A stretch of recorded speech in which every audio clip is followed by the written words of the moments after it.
Vítajte. Dnes sa pozrieme na niečo, čo vidíme asi všetci, keď kupujeme kávu. Tie rôzne logá na obaloch. Áno, tá zelená žabka, alebo nápis Fairtrade, bio. Presne. Človek sa v tom ľahko stratí. Čo to vlastne znamená? No, prešli sme si nejaké materiály a skúsime si v tom urobiť trochu jasno. Cieľom je asi pochopiť, čo je za tými symbolmi, však, aby sme si vedeli lepšie vybrať. Presne tak. Tak poďme na to. Čo tá spomínaná zelená žabka? Rainforest Alliance. Čo to je?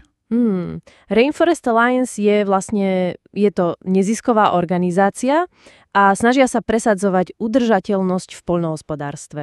Udržateľnosť a biodiverzitu však? Áno, presne. Majú celkom konkrétne štandardy pre farmy, napríklad musia dbať na lesný porast. Ako konkrétne? No, vyžadujú, aby bola určitá časť farmy v tieni stromov, myslím, že aspoň 40%, a tiež minimálny počet stromov na hektár, aj rôzne druhy, pôvodné druhy. Aha, takže nie len monokultúra. Presne. A ďalej ochrana vody, obmedzenie chemikálií, teda tých syntetických, a majú tam aj ochranné zóny. To znie dosť komplexne. A čo ľudia? Pracovníci? Áno, aj na to myslia. Riešia aj pracovné podmienky, napríklad zákaz detskej práce pod 15 rokov. To je dôležité. Určite. A potom aj veci ako minimálna mzda, nediskriminácia. Dobre, znie to naozaj obsiahlo. Ale počul som aj nejaké kritické hlasy. Napríklad, že niekedy stačí len 30% certifikovanej kávy v balení. Je to pravda? Áno, to je jedna z výhrad. Ten štandard umožňuje, aby produkt mal logo, aj keď, povedzme, len 30% zrne certifikovaných. Aha, takže treba čítať aj to malé písmo? Presne. Samozrejme, sú aj produkty so 100% certifikáciou, ale áno, treba si to všímať. A ďalšia kritika niekedy býva, že tie štandardy možno nie sú až také prísne ako pri niektorých iných špecializovanejších certifikátoch. A pre farmárov? Je to nákladné? Určite. Sú s tým spojené náklady na získanie aj udržanie certifikátu. Farmári dúfajú, že sa im to vráti vo vyššej cene, ale nie vždy je to zaručené. Rozumiem. A len pre zaujímavosť, UTZ certifikácia, tá sa tuším spojila s Rainforest Alliance, že? Áno, presne tak. UTZ je teraz súčasťou Rainforest Alliance. Dobre, takže to máme žabku, poďme na Fairtrade. To logo tiež vidíme veľmi často. Tam je ten dôraz asi inde však, viac na peniaze pre farmárov. Áno, dá sa povedať. Fairtrade sa primárne sústredí na spravodlivejšie obchodné podmienky a na posilnenie postavenia tých menších, často znevýhodnených pestovateľov. A ako to robia? Majú dva kľúčové nástroje.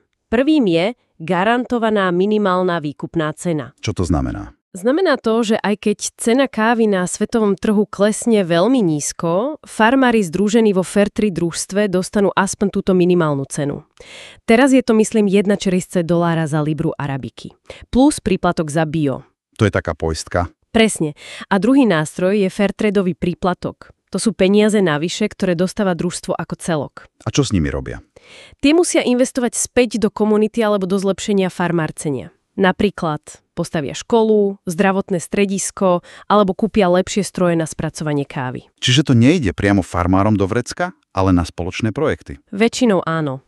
A samozrejme aj tu platí zákaz nútenej a detskej práce. Je to dôležité, lebo vieš, štatistiky sú dosť smutné.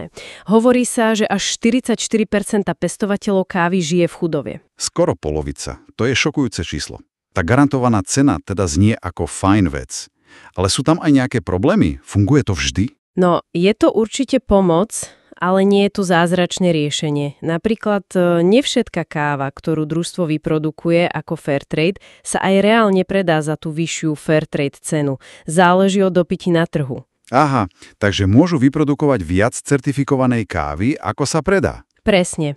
A ako si hovoril, ten príplatok ide na spoločné projekty, čo je super, ale nemusí to znamenať priame zvýšenie príjmu pre každého jedného člena družstva. Rozumiem. Kritici ešte niekedy hovoria, že to nemení tie základné pravidlá trhu. Áno, aj to je argument, ale na druhú stranu Fairtrade preukázateľne pomáha riešiť veľmi vážne problémy, napríklad detskú prácu. Alebo aj to, že farmári z čistej núdzi niekedy prechádzajú na pestovanie nelegálnych plodín ako koka v Kolumbii.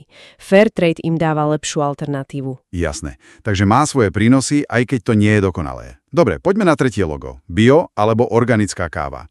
To znie asi najjednoduchšie. Proste bez chémie. V zásade áno. To je ten hlavný princíp. Pestuje sa bez použitia syntetických pesticídov, herbicídov a hnojív. A tá pôda musí byť čistá nejaký čas predtým. Áno, aspoň 3 roky pred zberom tej certifikovanej úrody nesmeli byť na pôde použité tieto látky. Farmári používajú prírodné metódy, kompost, kávovú dužinu ako hnojivo, zelené hnojenie. A často sa pestuje v tieni, počul som. Áno, často to ide ruka v ruke. Pestovanie v tieni je skvelé pre biodiverzitu, pre vtáctvo a chráni to aj pôdu pred eróziou. Celkovo je ten dôraz na zdravý ekosystém a zdravú pôdu. Takže hlavne ten ekologický rozmer. Sú tam nejaké nevýhody pre farmárov? Okrem toho, že bez chémie môžu mať nižšie výnosy. Určite. Hlavne pre tých malých farmárov. Aj keď možno pestujú tradične, bez chémie, tak samotný proces získania a udržania tej oficiálnej biocertifikácie môže byť finančne dosť náročný. Čiže aj keď pestujú bio, nemusia mať na papieri bio. Presne. A tie prírodné hnojivá tiež uvoľňujú živiny pomalšie, čo môže ovplyvniť úrodu.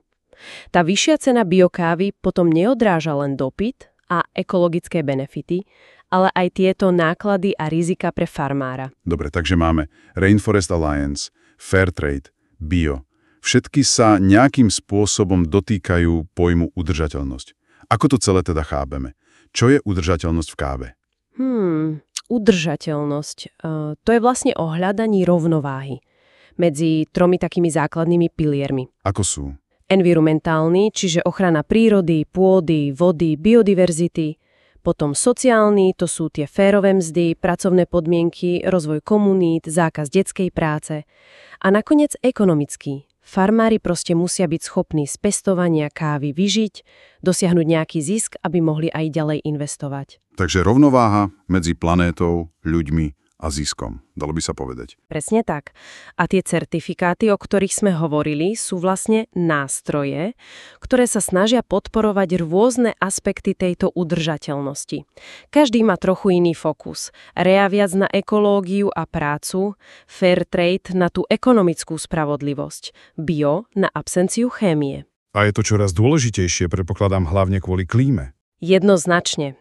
Klimatické zmeny sú obrovskou hrozbou pre kávu. Hovorí sa o možnej strate až polovice pôdy vhodnej na pestovanie kávy do roku 2050. Šíria sa choroby rastlín. To je desivé. Je. Preto sú tie udržateľné praktiky, ako pestovanie v tieni, šetrenie vodou, zdravá pôda, absolútne kľúčové pre budúcnosť kávy. A tá udržateľnosť to nie je len zodpovednosť farmárov. Ale aj firiem a nás, spotrebiteľov. Presne. Je to zdieľaná zodpovednosť celého toho reťazca. Takže keď to zhrniem, tie logá naozaj nie sú len nejaký marketingový trik. Predstavujú rôzne cesty, ako robiť kávu lepšie. Pre ľudí aj pre planétu. Aj keď asi žiadna cesta nie je úplne dokonalá. Presne tak. Nie je to čierno-biele. Každý ten certifikát má svoje špecifika, svoje silné stránky, aj svoje limity.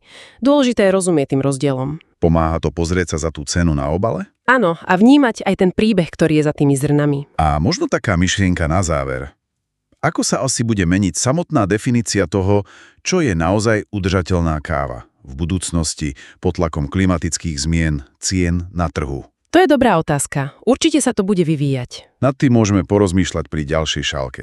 Vďaka za rozhovor. A ja ďakujem.